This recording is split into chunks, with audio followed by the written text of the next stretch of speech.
토트넘이 드디어 토마스 프랭크 감독의 선임을 완료했는데 프랭크 감독이 어떤 축구를 하는지 자세하게 살펴보면 프랭크 감독이 지난 시즌에 브렌트포드에서 볼 점유율이 15번째로 낮은 팀이었습니다. 그런데 재밌는 건 볼 점유율이 낮은데도 불구하고 전체 득점 순위를 보면 리그 전체에서 5번째로 득점을 많이 한 팀이었어요. 그리고 여기서 알 수 있는 건 브렌트포드가 볼을 가지고 있을 때 공격 상황에서 굉장히 효율적인 플레이를 보여준다는 거죠. 일단 프랭크 감독이 브렌트포드에서 보여줬던 가장 중요한 특징은 전방에 뛰어나갈 수 있는 선수들의 움직임을 굉장히 잘 만들어준다 라는 거거든요. 어떤 개념이냐면 일단 브렌트포드가 수비를 많이 하지만 볼을 소유했을 때는 볼을 최대한 뒤에서 오래 가지고 있으면서 상대를 앞으로 끌려 나오게끔 만듭니다. 그래서 예를 들면 반덴베르와 콜린스, 오른쪽에 카요데, 왼쪽에 루이스 포터, 이 4명의 포백이 약간 내려앉으면서 상대가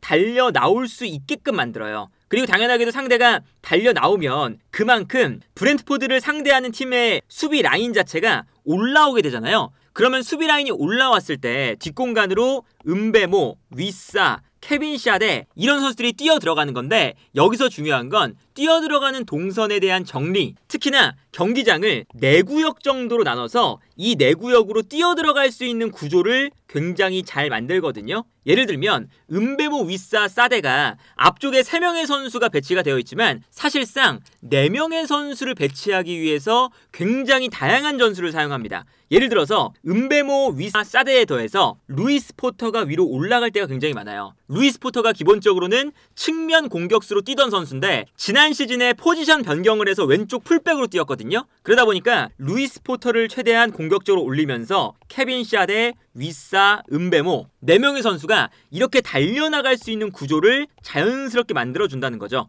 그래서 브렌트포드의 토마스 프랭크 감독이 가장 주요했던 토트넘에서의 선임 이유 자체가 유연함이었어요. 여러 가지 포지션을 만든다. 인데 어떤 포지션을 만들든 이렇게 달려나갈 수 있는 4명의 선수 혹은 5명의 선수가 동시에 경기장을 넓게 쓰면서 나갈 수 있는 구조를 만듭니다. 그리고 그 전에 가장 중요한 건 브렌트포드가 볼을 소유하면서 상대를 달려 나오게끔 뒤에서 끈질기게 볼을 소유하고 있는다는 거거든요. 그래서 끌고 나왔다가 상대가 올라오는 순간 한 번의 뒷공간으로 빠르게 붙여주는 이 롱패스가 굉장히 많이 나와요. 그리고 특히나 이렇게 상대를 끌어당길 때 오른쪽에서 왼쪽, 왼쪽에서 오른쪽 이렇게 반대편 측면으로 순차적으로 상대를 끌어당길 때가 많습니다. 예를 들면 오른쪽 풀백이 볼을 가지고 있다가 뒤로 보내주고요. 뒤로 보내줄 때 상대가 또 달려들면 한 번 더 뒤로 보내주고 또 달려들면 마지막으로 왼쪽에 있는 선수에게 패스가 가는 거죠. 그러면 상대가 이렇게 달려들면서 한쪽 구역으로 이렇게 달려들고 있으니까 달려드는 틈을 활용해서 달려들 때 반대편에 비어있는 공간으로 한 번에 방향 전환을 해준다거나 이런 식으로 상대의 공간을 만드는, 상대를 끌어당길 때도 어느 위치에 공간을 만들지를 고민을 굉장히 많이 하거든요. 그래서 예를 들면 이런 장면입니다. 이 장면을 보면 미드필더 라인에서 브렌트포드가 볼을 가지고 있었어요. 그리고 상대가 달려 나오면서 브렌트포드를 압박합니다. 근데 여기서 브렌트포드가 당황하지 않고 뒤로 먼저 패스를 보내줘요. 그러면 상대가 계속 달려나오면서 한쪽 측면으로 압박을 가하잖아요. 그러면 볼을 잡자마자 다시금 한 칸 뒤로 패스를 보내주고요. 그리고 패스가 가운데로 건너갈 때 또다시 상대 수비가 달려들기 시작하니까 달려들 때 가장 왼쪽 측면으로 패스를 보내줍니다. 그러면서 상대를 한쪽 측면으로 그리고 뒤쪽으로 점점 더 유인을 하고 있는 거죠. 그리고 이렇게 반대편 측면으로 패스가 넘어갔을 때 준비하고 있었던 왼쪽 풀백 루이스 포터가 볼을 잡자마자 한 번에 롱킥을 때리거든요. 그리고 이 과정에서 상대가 앞으로 무게중심이 쏠려 있으니까 그 순간 준비되어 있는 롱패스를 앞쪽으로 뿌려주는 거예요. 다른 각도로 보면 패스가 뒤로 그리고 반대편으로 넘어가는 과정에서 상대가 자연스럽게 한쪽 측면으로 그리고 위쪽으로 달려나가면서 이제 압박을 하고 있으니까 그 순간 뒤에 공간이 발생을 해요. 그러면 이때 왼쪽에 있었던 루이스 포터가 볼을 잡자마자 한 번의 뒷공간으로 볼을 넘겨주는 이런 장면이거든요. 근데 여기서는 준비가 매우 잘 되어 있는 게 패스가 전개가 되고 있는데 루이스 포터가 볼을 걷어내려고 하는 롱패스를 뿌려주려고 하는 타이밍이 되니까 앞쪽에 있었던 케빈 샤데가 달려나갈 준비를 합니다. 중앙에 있는 위사, 은베모, 남스고르 이런 선수들도 마찬가지예요. 이 모습을 보고 있다가 순간적으로 달려나갈 준비를 하고 있거든요. 그러니까 경기장을 굉장히 폭넓게 활용하면서 달려나갈 수 있는 구역 자체가 동선이 겹치지 않고 여러 군데로 분산이 되는 거죠.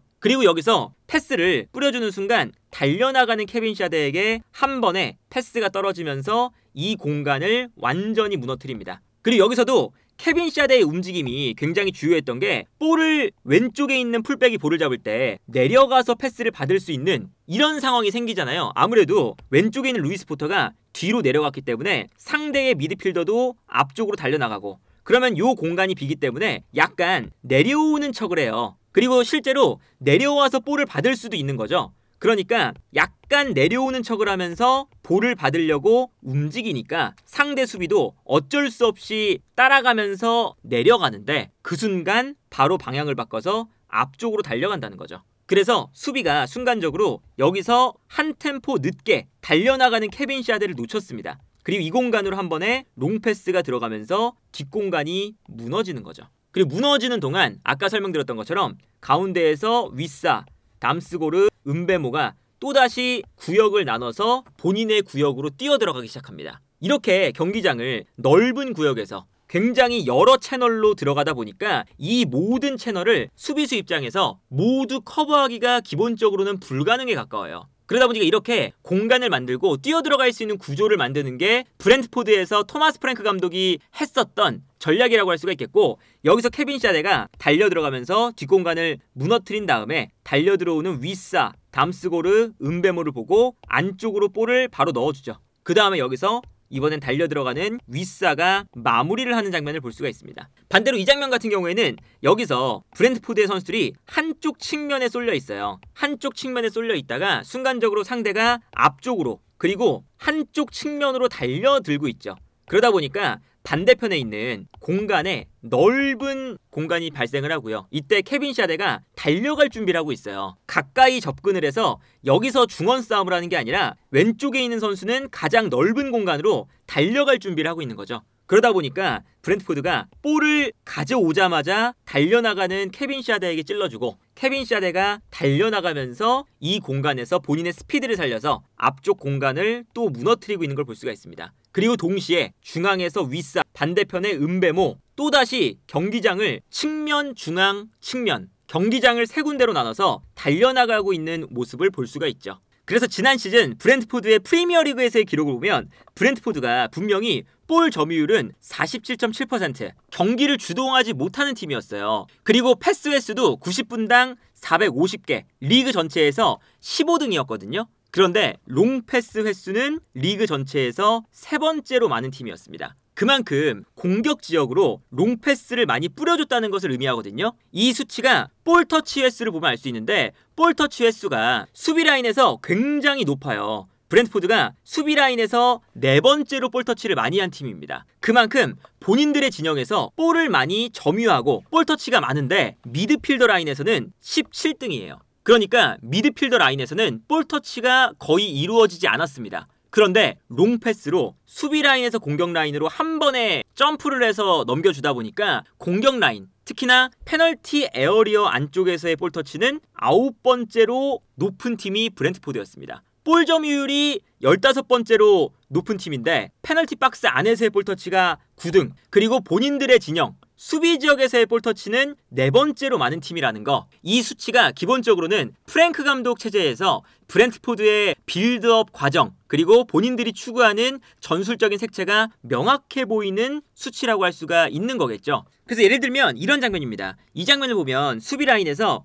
플래컨 골키퍼가 볼을 가지고 계속 기다리고 있어요. 그러니까 보통 볼 점유율이 낮은 팀들은 롱패스가 많아지는 이유가 그냥 골키퍼가 한 번의 전방으로 롱패스를 그냥 뿌려버리잖아요. 근데 그런 플레이를 하는 게 아니라 플래컨 골키퍼가 끝까지 볼을 가지고 있으면서 기다립니다. 상대가 달려나와서 압박하기를 기다리는 거죠. 그래서 기다리다가 본인이 압박을 당하니까 압박을 당할 때 측면으로 패스를 보내줍니다. 그 측면으로 패스가 넘어가요. 근데 여기서도 상대가 한쪽 측면으로 달려나가면서 한쪽 측면으로 수비가 쏠리니까 여기서 이제 브렌트포드가 풀어나가기 위한 동작을 하는 거죠. 그래서 이 다음 장면을 보면 측면 지역에서 상대가 달려 나오면서 완전히 브랜트포드의 후방 빌드업을 몰아세우려고 하는데 여기서 아주 짧고 빠른 2대1 패스가 나옵니다. 왼쪽에서 루이스 포터가 볼을 잡은 다음에 가운데 있는 담스고르랑 2대1 패스를 주고받으면서 나와요. 여기서 2대1 패스를 주고받으면서 압박을 풀어내거든요.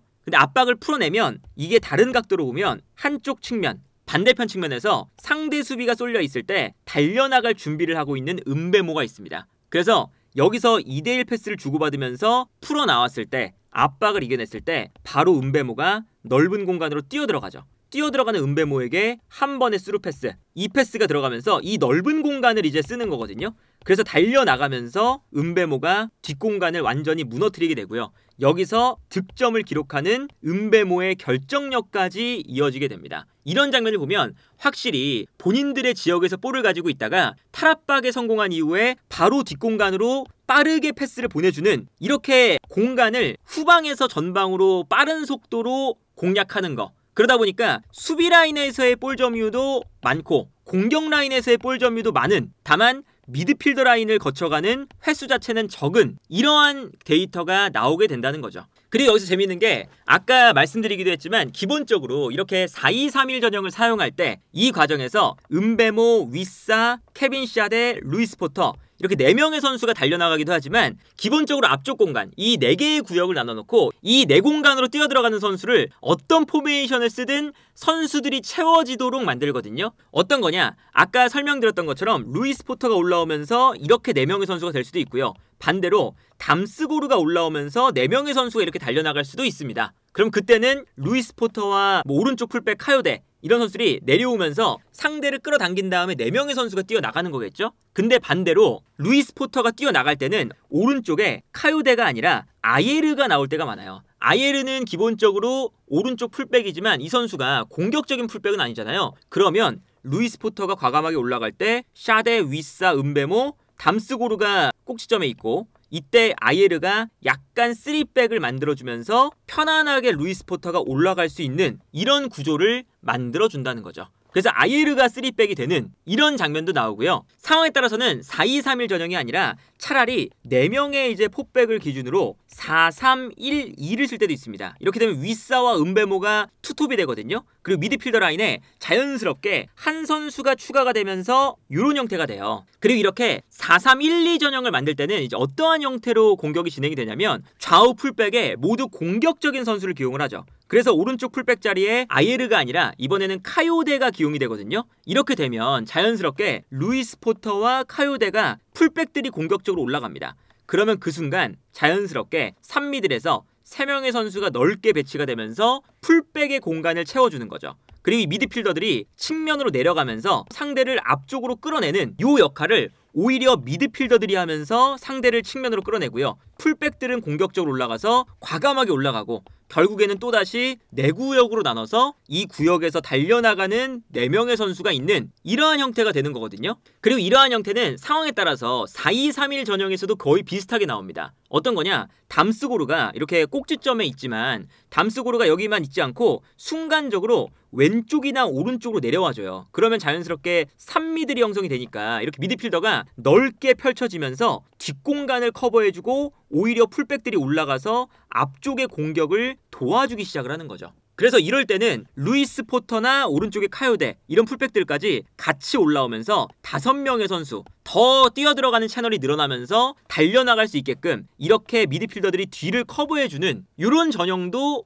자연스럽게 나오거든요. 그러니까 여기서 4-3-3을 쓰든 4-2-3-1을 쓰든 아니면 4-3-1-2를 쓰든 어떤 전형을 쓰든 이렇게 달려나가는 선수들의 위치를 정확하게 지정을 해놓는다 라는 게 프랭크 감독의 전략적인 특징이라는 거죠. 예를 들면 이런 장면이에요. 이 장면을 보면 브랜트포드가 2명의 미드필더가 있었는데 앞쪽에 있었던 담스고르가 오른쪽으로 내려오면서 자연스럽게 3미들이 형성이 됩니다. 이렇게 되면 왼쪽과 오른쪽에 있었던 풀백들이 공격적으로 앞쪽으로 올라가 있는 상황이거든요. 그래서 자연스럽게 미드필더 라인이 이렇게 3명의 미드필더 라인이 형성이 돼요. 그리고 여기서 담스고르가 볼을 가지고 있다가 뒤로 다시금 패스를 돌립니다. 그리고 패스를 돌릴 때 아무래도 담스고르가 이렇게 다시 정삼각형의 미드필더가 되거든요. 왼쪽에 있다가 다시 올라오는 거죠. 그러다가 빌드업을 위해서 이번엔 반대편으로 넘어갑니다. 그래서 순간적으로 브렌트포드가 뒤쪽에서 볼을 돌릴 때 이번엔 담스고르가 오른쪽에 있다가 왼쪽으로 넘어가면서 다시금 담스고르가 왼쪽에서 3미드를 만들어주고 있어요.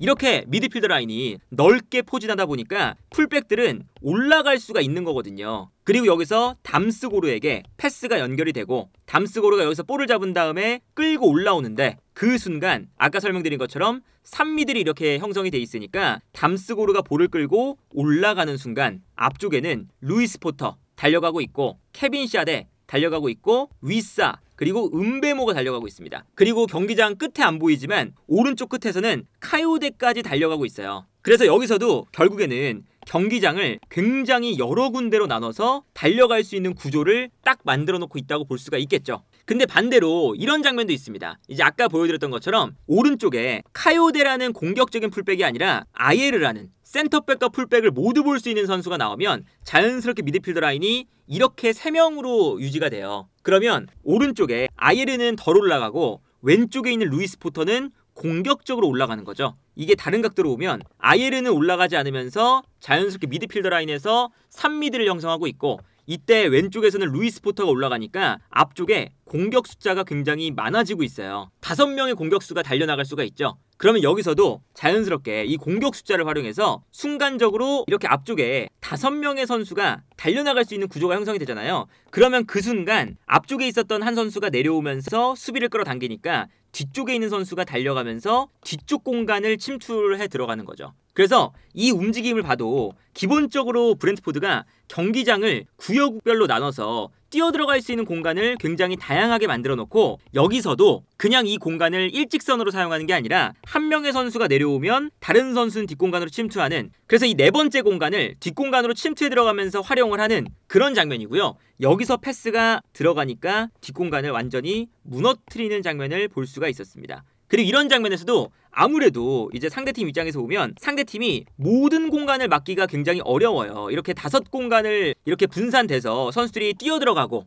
계속 스위칭을 하다 보면 아무래도 이 공간을 모두 수비 입장에서 체크하기가 어렵다. 그래서 지난 시즌 브렌트포드가 득점을 많이 했던 이유는 이렇게 공격 숫자를 많이 늘려놓고 공격의 채널 자체를 많이 만들어놨기 때문이다 라고 할 수가 있는 거죠. 이 장면을 보시면 기본적으로 수비 라인에 2명의 센터백이 있고요. 앞쪽에 3명의 미드필더가 있습니다. 그 다음에 풀백, 왼쪽에 있는 루이스 포터와 오른쪽에 있는 카요데가 올라가고 있는데 카요데가 올라가는 순간 자연스럽게 앞쪽에 있었던 담스고르가 오른쪽으로 내려와줘요. 그러면서 카요데가 올라갈 수 있도록 만들어주거든요. 그래서 구조 자체가 이 다음 장면을 보면 자연스럽게 담스고르가 왼쪽으로 내려오니까 카요데가 올라가면서 앞쪽에서 은베모, 카요데, 위사, 샤데, 그리고 가장 왼쪽에 루이스 포터가 뛰어가는, 그래서 또다시 5구역으로 나눠서 많은 선수들이 이 구역으로 달려나갈 수 있게끔 이 구역 자체를 설정해 놓는 것을 볼 수가 있습니다. 그리고 사실 3백을 쓸 때도 마찬가지거든요. 그러니까 포메이션만 달라지지 계속 비슷해요. 3백을 쓸 때도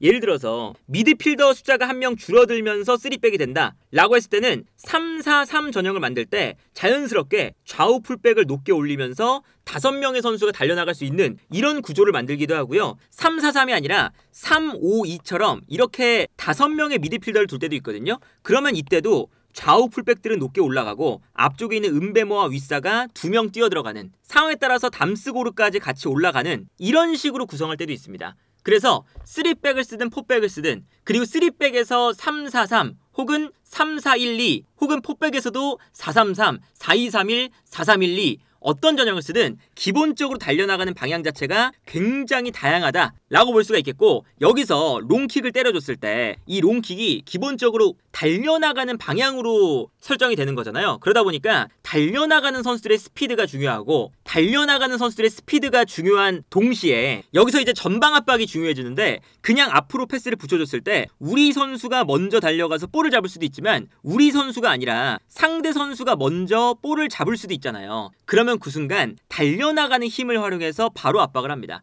특히나 상대가 뒤를 바라보면서 달려가기 때문에 뒤를 바라보면서 달려갈 때 자연스럽게 달라붙어버리면 뒤돈 상태에서 볼을 잡게 돼요. 그러면 압박하기가 수월해지니까 앞쪽에서 이렇게 달라붙는다는 거죠. 그래서 전방 압박을 굉장히 과감하게 그리고 강하게 달라붙는 팀이 브렌트포드라고 할 수가 있겠습니다. 그래서 앞쪽에서 이렇게 달라붙어서 과감하게 압박을 해버리니까 앞쪽에서의 과감한 태클과 수비가 많이 나오는 팀이 브렌트포드거든요. 그래서 브렌트포드의 데이터를 보면 브렌트포드가 아무래도 볼 점유율이 낮은 편에 속하다 보니까 아무래도 수비하는 시간이 많았잖아요. 그런데 태클 횟수를 보면 수비 라인에서의 태클 횟수는 13번째로 많은 팀이 브렌트포드였고요. 미드필더 라인에서의 태클 횟수는 18번째였어요. 전체적으로 보면 본인들의 지역, 특히나 하프라인 밑에 쪽에서는 태클이 그렇게 많은 팀이 아닙니다. 그런데 최전방 공격 지역에서의 태클 횟수는 전체에서 2번째로 많은 팀이거든요. 이게 약간 재밌는 수치인 거죠. 본인들이 볼 점유율가 낮기 때문에 상대가 볼을 점유하는 시간이 더 많은데 보통 이러면 수비하는 시간이 많으니까 본인들의 진영에서 태클을 많이 하잖아요. 그런데 브렌트포드는 앞쪽으로 볼을 뻥 차놓고 앞쪽에서 수비를 하기 때문에 앞쪽에서의 저돌적인 수비가 이루어지는 팀이다. 그래서 그만큼 전방 압박도 이번 시즌에 토트넘은 중요해질 예정이고요. 예를 들면 이런 장면입니다. 이 장면을 보면 앞쪽에서 달려나가다가 상대가 먼저 볼을 가져가는 장면이에요. 근데 상대가 먼저 볼을 가져가는데 아무래도 달려들면서 볼을 가져가기 때문에 뒤를 바라볼 수밖에 없습니다. 그러면 뒤를 바라보는 동안 뒤쪽에서 은베모가 달라붙으면서 앞쪽으로 패스를 보내주지 못하게끔 앞쪽에서 눌러준다는 거죠. 그래서 이 은베모의 움직임을 시작으로 주변에 있는 선수들이 달려들면서 압박을 시작합니다. 그리고 여기서 볼을 잡은 상태에서 상대가 반대편으로 패스를 넘겨줬는데 워낙에 많은 선수가 계속 달려들다 보니까 여기서 압박을 못 이겨냈어요. 그래서 반대편으로 일단 패스를 다시금 보내줬는데 반대편에서 볼을 잡은 선수가 결국에는 볼을 잡은 다음에 돌아서지 못하고 다시 백패스를 합니다. 결국에 압박을 못 풀어낸 거죠. 그래서 뒤쪽으로 패스를 하는 순간 패스를 따라서 또다시 뒤쪽에서 달라붙는 선수, 패스를 따라가서 움직이는 선수, 반대편에서 이 압박을 예측하고 한쪽 측면으로 상대를 몰아세우는 선수들이 생기기 시작해요.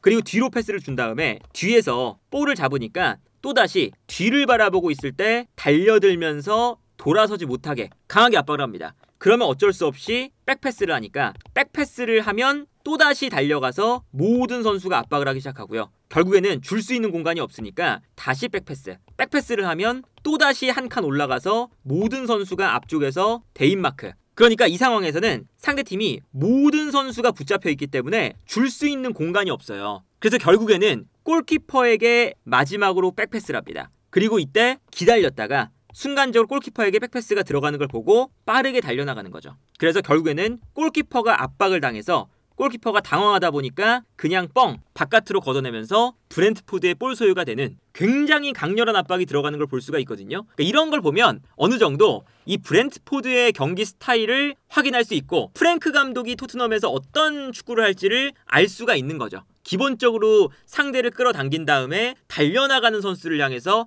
한 번에 롱패스를 붙여놓고 그리고 롱패스를 붙여놓을 때 경기장을 굉장히 여러 채널로 만들어서 하나, 둘, 셋, 넷, 다섯 최전방에 있는 3톱과 좌우 윙백 5명이 될 때도 있고 어쩔 때는 한쪽 측면만 올려서 최전방의 3톱에 한 명의 선수, 4명의 선수가 뛰어나갈 때도 있고 어쩔 때는 또 3백을 써서 좌우 윙백이 올라가는 그래서 공격수들과 함께 달려나가는 이런 경우가 될 수도 있고 어떤 경우를 만들든 굉장히 여러 채널로 달려가게 만들고요. 거기서 우리가 볼을 가져가지 못하더라도 앞쪽에서 상대가 먼저 볼을 가졌을 때 달려들면서 앞쪽에서 상대를 눌러버리는 그래서 본인들이 볼을 잡았을 때 공격적인 플레이가 우리 진영이 아니라 상대방 진영에서 볼이 돌아다닐 수 있게 상대가 볼을 점유해도 우리 진영이 아니라 상대방 진영에서 볼을 가지고 있다가 패스미스가 나올 수 있게끔 앞쪽에서 강하게 압박을 하는 전략이 프랭크 감독의 전략이고 그렇기 때문에 프랭크 감독은 굉장히 공격적인 스타일의 감독이다. 그래서 전반적으로 이제 프랭크 감독이 토트넘에서 어떤 축구를 보여줄지 이 이야기를 할 때 기본적으로 빠른 공수 전환과 모든 선수가 에너지 넘치게 달려들어가고 앞쪽에서 압박하는 이 에너지 레벨이 다음 시즌 토트넘에게도 굉장히 중요할 것으로 생각이 되지 않나 싶네요.